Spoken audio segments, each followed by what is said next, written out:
It makes it very clear that you're in Ikea Seattle.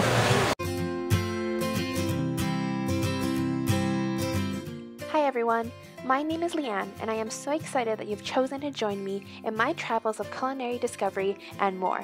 On this episode of Seattle Weekend, I'm heading to Ikea for a cheap lunch and then to Din Tai Fung for a dinner that's been talked about all the way from Taiwan to the United States. Are you ready? It's a Burger King castle! So my first stop is Ikea. It's been rainy all weekend, so sorry I can't have captured a nice sunny shot for you. You know, I wonder if all the Ikeas in the world look exactly the same, because this one and the one in Vancouver are nearly identical. Maybe if I'm ever in Sweden and I need to feel at home, I can just walk into that Ikea and stroll through the familiar arrowed path. These are so cute. I want fishes in my water. Lunchtime! Ikea is known for their super cheap menu items, and while they may not be Michelin quality, it's definitely comfort food that fills the stomach. This meal of mac and cheese, chicken strips and fries, meatballs and mashed potatoes, and a soft drink were all for under $20. They also carried some good honey mustard sauce that I didn't see at the location near my house. We'll have to come back for more. So I'm not sure if Ikea just started to implement an Ikea family system, but this is the first time I've seen it being promoted where they have machines displayed everywhere throughout the store. Free coffee and savings? Sign me up!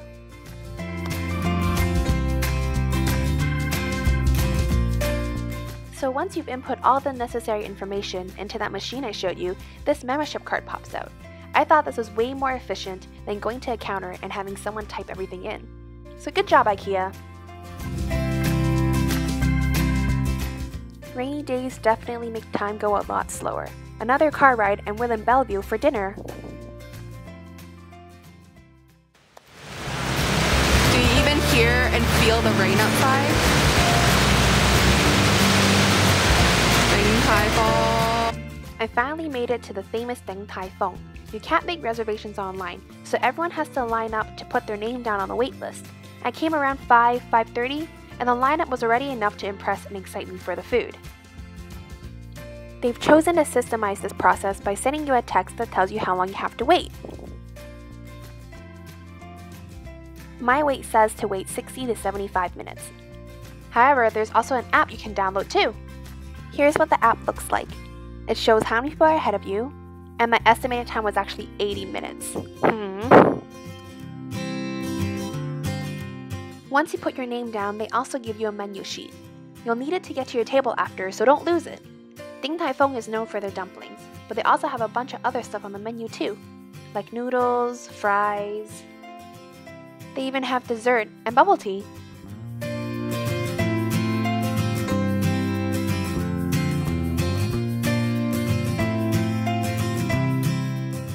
Talk about too many chefs in the kitchen. If you're curious about how your food is made before it gets to your growling stomach, there's an open kitchen right outside the restaurant. That speed, that precision, that form. Look at their cute little dumpling mascot. All these people ready to get their carbs on. Chinese restaurants are usually louder than Western ones, but I think a little noise just means everyone is having a good time. I thought the little gift packages are a nice touch. But then I noticed that they also had pens and keychains of their mascots, which I thought was so funny but adorable. First item was the shrimp and pork pot stickers. Although very yummy, I can't say that it's the most amazing pot stickers I'd ever had. The braised beef noodle soup, however, delicious! I can't tell you how many times I've had beef noodles that were lacking in one element or another, but this one had soft noodles, tender beef, and a rich soup broth that brought just enough herbal medicinal flavor. Would recommend.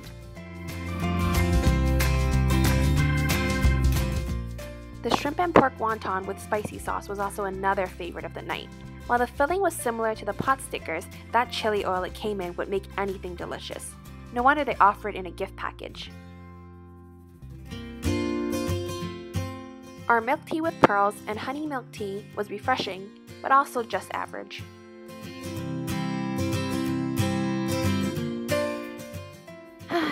The juicy pork dumplings. Honestly, they looked a little on the dry side when they first came, but the flavor redeemed itself. If you're wondering how to eat a dumpling, let me show you.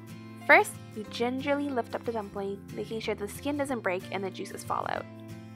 Like so. Then you carefully try to dip it. Oops!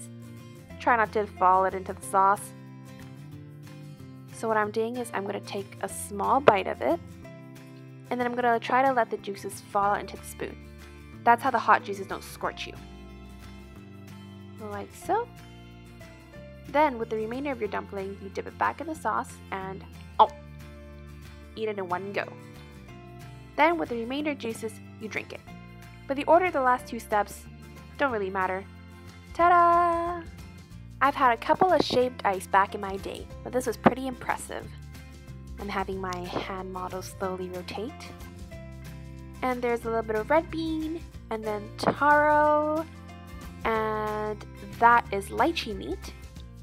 And then there's also taro pearls, and then tapioca pearls, a big old pudding on top, chunks of pineapple, and then everything is drizzled in condensed milk. What really impressed me about Din Tai Fung was how efficient everything was. The food came fast, which made turnover time quick. But would I come again if it meant waiting over an hour? I'll have to see. The total for this meal was $57.49. Thank you so much for watching. I can't wait to have you join me on my next adventure. See you next video!